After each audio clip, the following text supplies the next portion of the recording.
À Monaco, la gastronomie est perçue comme un art. Et parmi les grands artistes qui s'illustrent derrière les fourneaux, il y a un self-made man, un jeune cuisinier qui a grandi en Martinique, qui n'a pas eu la chance d'être le disciple d'un grand chef et qui a pris en main un restaurant d'hôtel dès son ouverture, le Blue Bay.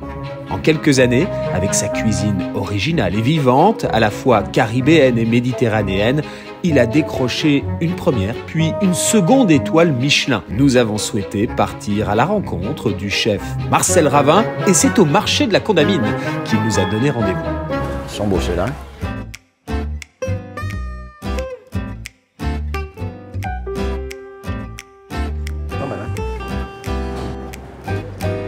Ah ouais, 1 litre à 9h du matin.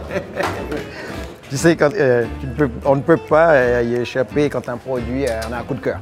Bon. Donc, déjà, quand on passe devant l'étal là. Une envie à 9h du matin. Oui, mais ça peut être n'importe quoi. Chef. Bonjour. Je dis chef Marcel, comment non, vous appelez Marcel, c'est plus simple.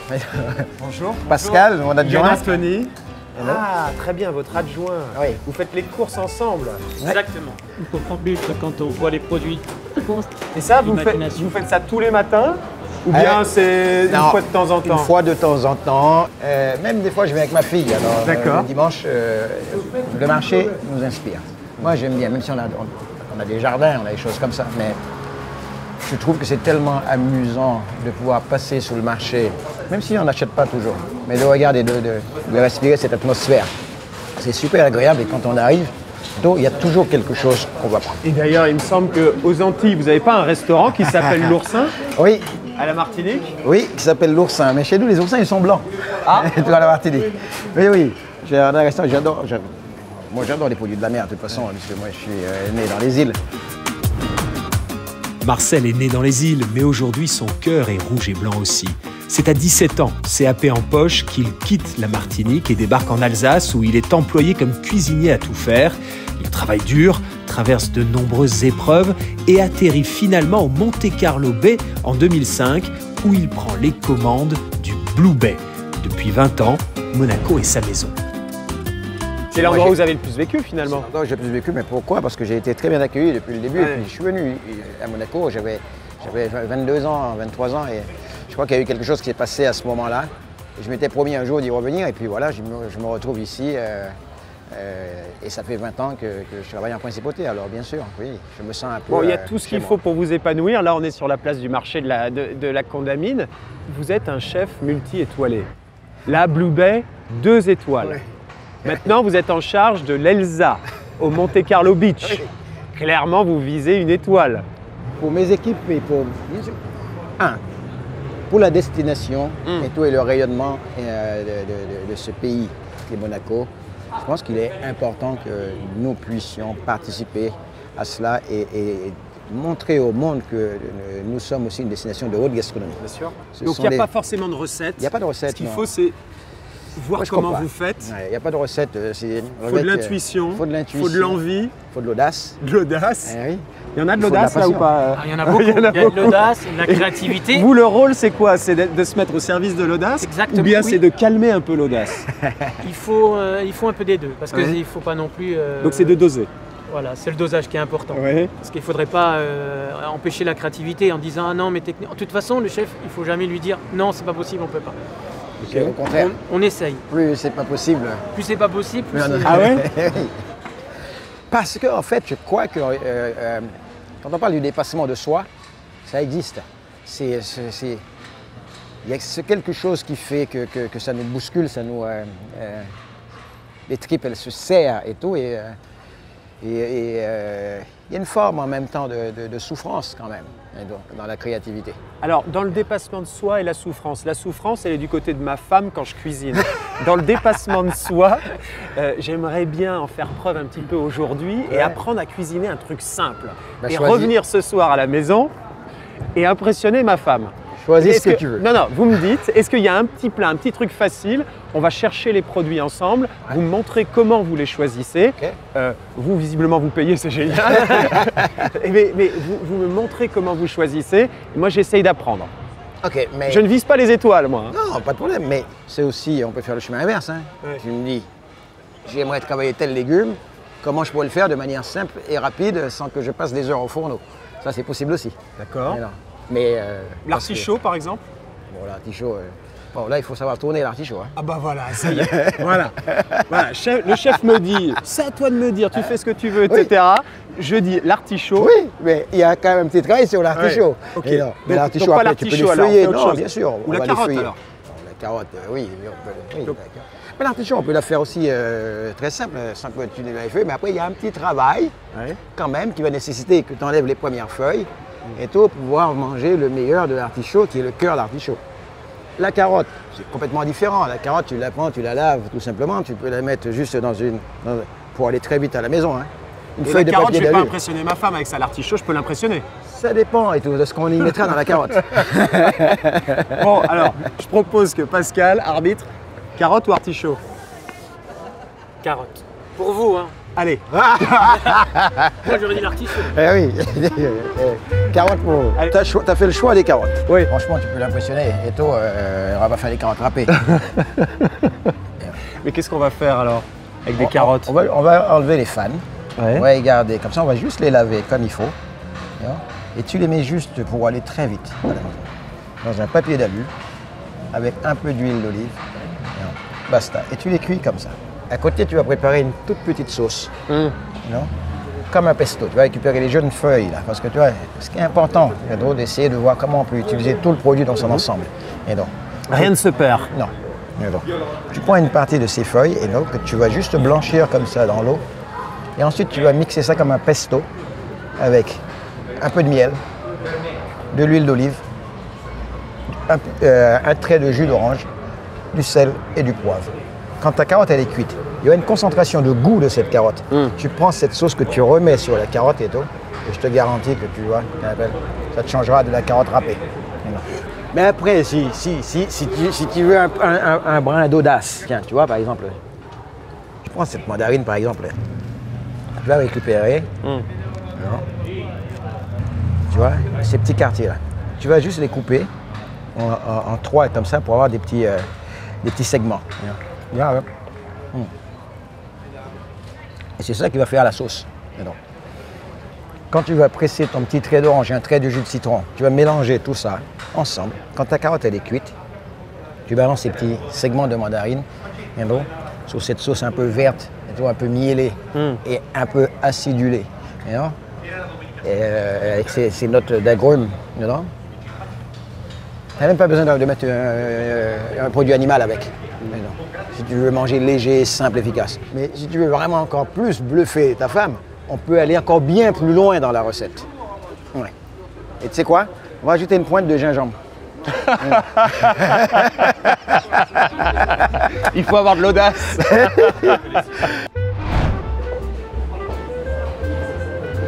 Bon, on poursuit la visite du marché.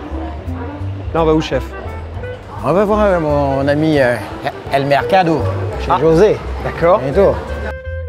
Bon, et vous venez souvent ici? Oui, je viens ici, mais je viens ici parce que ici, il y a une histoire. Ouais. C'est quoi l'histoire? Lorsqu'on a eu notre première... Qu'on peut raconter à la télé? Oui, bien sûr. Non, lorsqu'on a su qu'on allait avoir notre étoile, parce que j'ai été appelé par le directeur du guide Michelin. Ouais.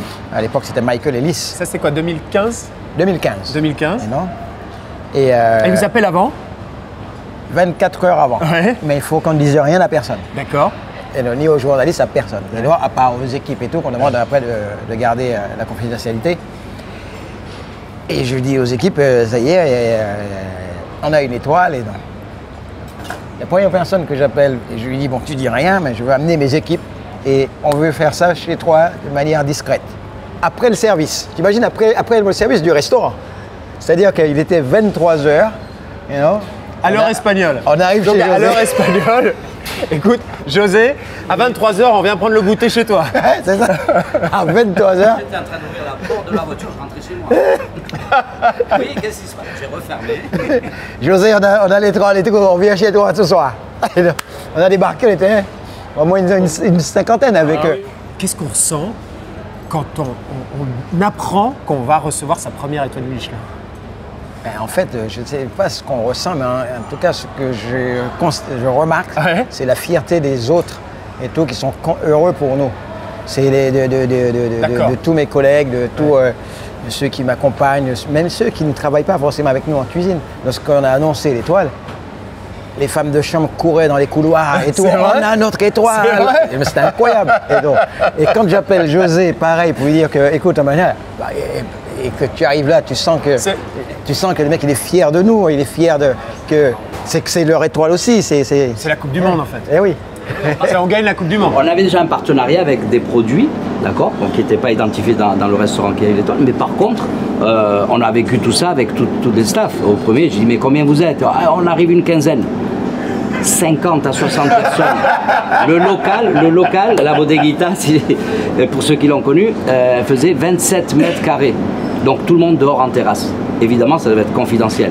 Donc il n'y a que tous les voisins qui l'ont su. Tout le quartier d'en bas, la rue de Milo. Pas sûr que l'étoile montante de la gastronomie et son équipe soient parvenus à garder le secret longtemps. Quoi qu'il en soit, nous avons une mission, transformer de simples carottes en plats dignes d'un restaurant étoilé.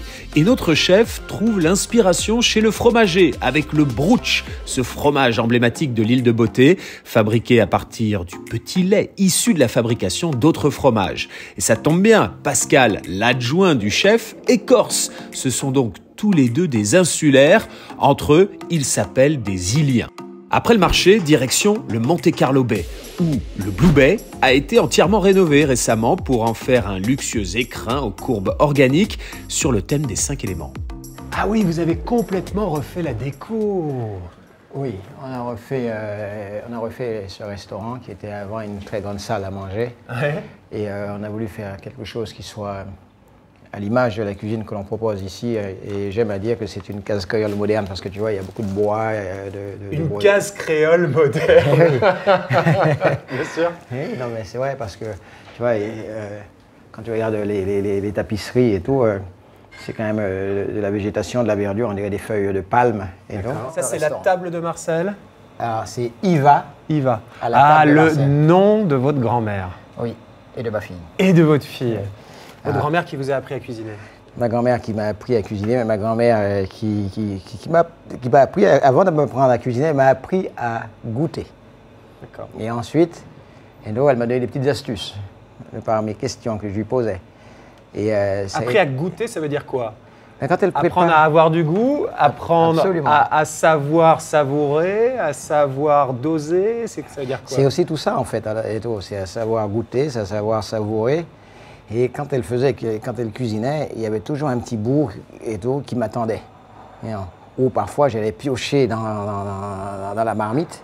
Et quand je me faisais attraper, pour ne pas me gronder, alors je disais, tiens, mamie, je trouve que et tout, ça manque un petit peu de ci, de ça, et tout, etc. Et finalement, en fait, cette espèce de déconvenue et tout passait parce que ça devenait une conversation et tout pour un gamin j'avais 10 ans. Mais c'était tellement quelqu'un de très protectrice et tout. Et mon plus grand regret, c'est qu'elle n'ait pas pu voir ce que je suis devenu. Mais c'est tout ça et c'est grâce à elle. Mais c'est un peu mon ange gardien. C'est pour ça que ma fille porte le nom de ma grand-mère.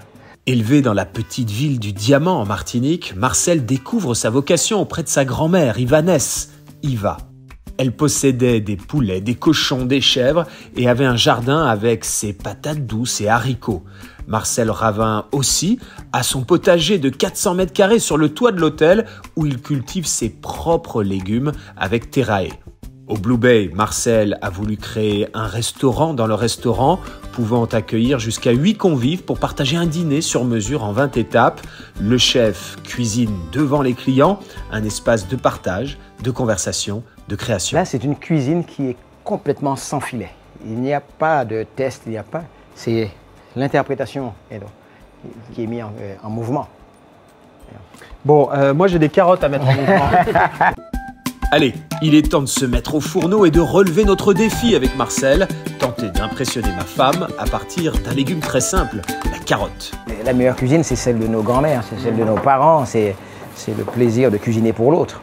On revient à l'histoire de ma grand-mère. Ma grand-mère, quand elle cuisinait pour nous, parce qu'en fait, elle mettait tout son cœur, tout son amour pour pouvoir cuisiner, et pas pour nous nourrir, mais pour nous rendre heureux. Et tout, parce qu'avec pas grand-chose, on était content. Quand elle prenait juste une tranche de pain et qu'elle mettait un peu de sucre de canne dessus, elle passait ça sur la braise et tout, et après elle prenait un avocat, elle écrasait dessus. Ça faisait un petit encas qui était très revigorant, mais en même temps, tout ça, c'était juste pour nous... Vous reproduisez, vous refaites votre Madeleine de Proust tous les jours, en fait. Hein. Absolument. Déjà, on va commencer par tailler quelques petites tranches de gingembre comme ça. Là. Les carottes, les garçons. D'abord là. Ouais, tiens, mais tu te blesses pas. Hein, parce que j'ai pas d'assurance pour toi. Non. Non, mais... qualité. Ouais.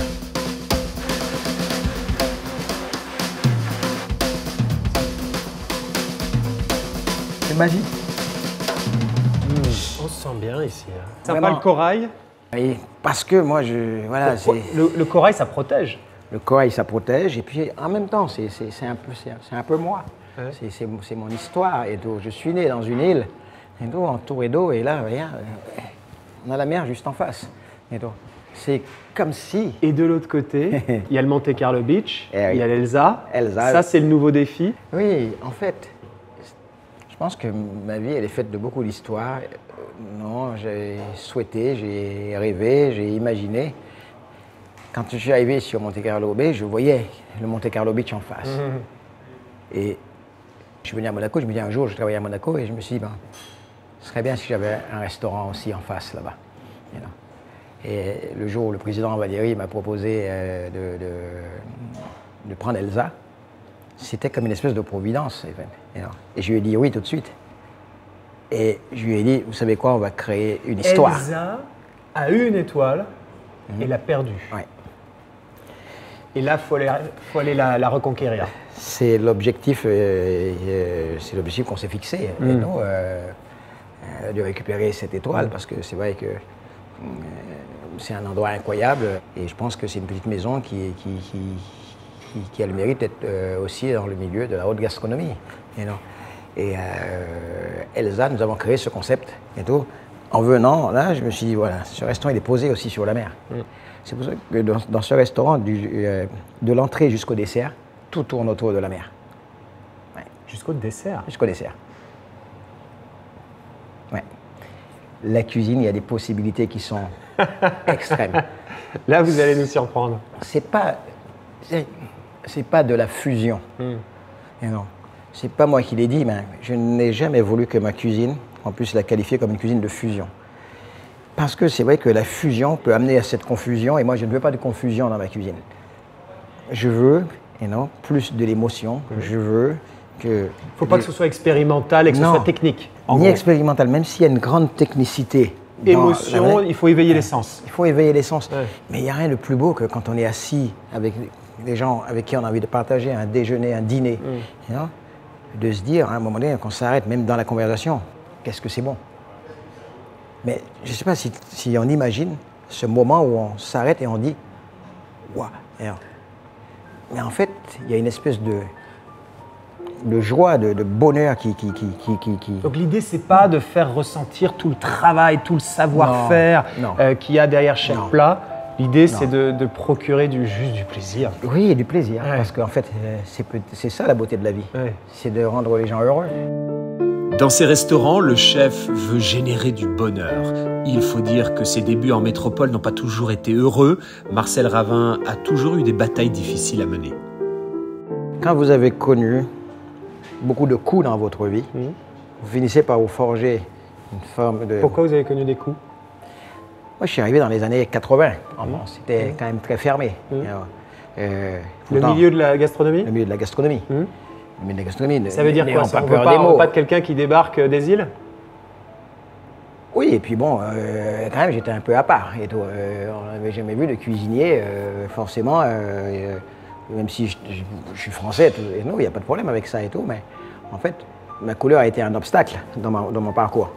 Mais en fait, je n'étais pas baigné dans cette espèce de culture avec ma grand-mère, ma mère, mes parents qui m'ont plus appris le vivre ensemble.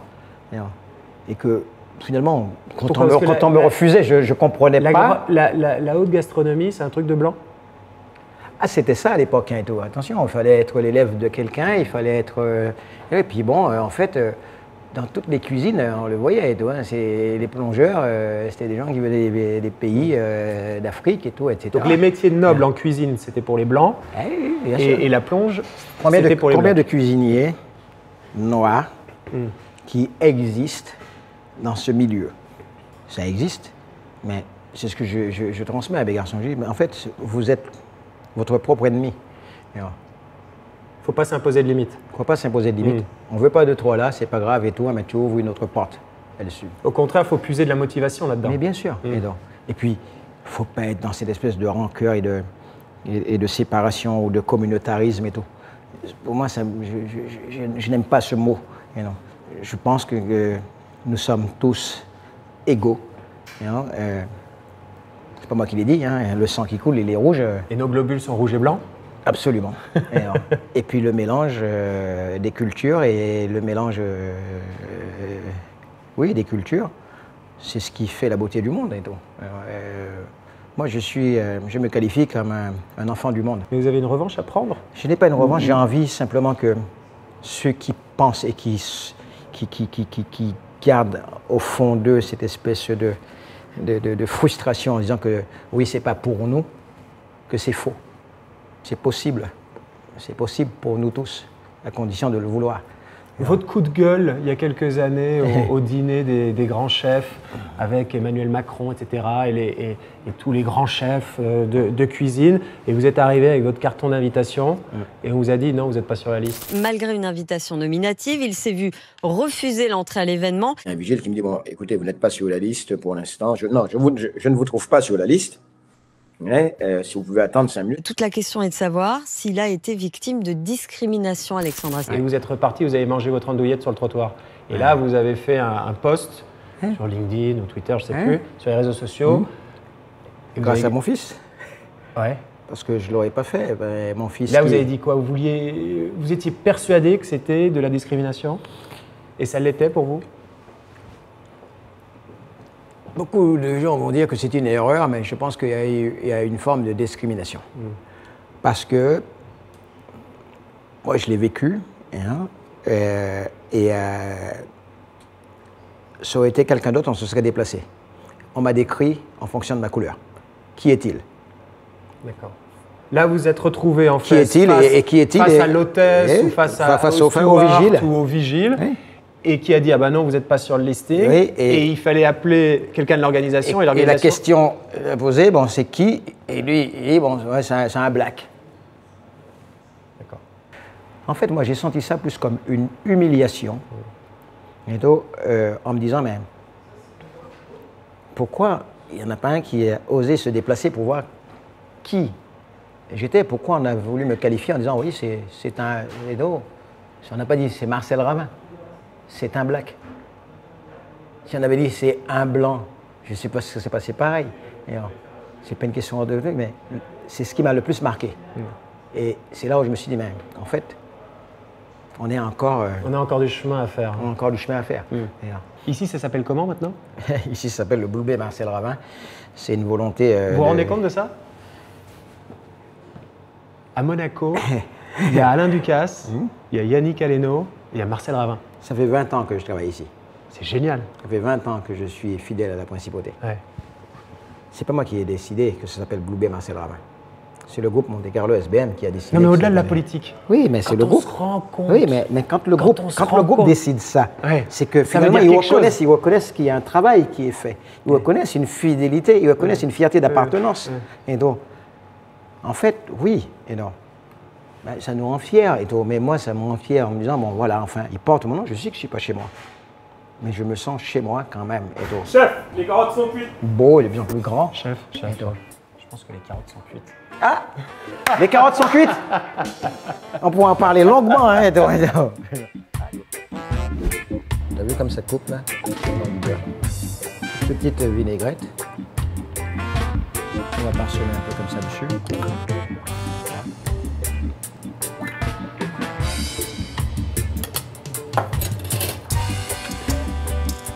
Et bravo Yann. Voilà. Voilà, c'est terminé. Tu amènes ça sur la table comme ça. Donc ta femme, c'est formidable. Quel privilège d'avoir pu partager ce moment au marché et en cuisine avec le chef Marcel Ravin. Cet homme passé d'un rocher à l'autre, fidèle à ses origines caribéennes et à sa principauté d'adoption, fidèle aux enseignements de sa grand-mère et à la confiance que lui témoigne le groupe hôtelier SBM.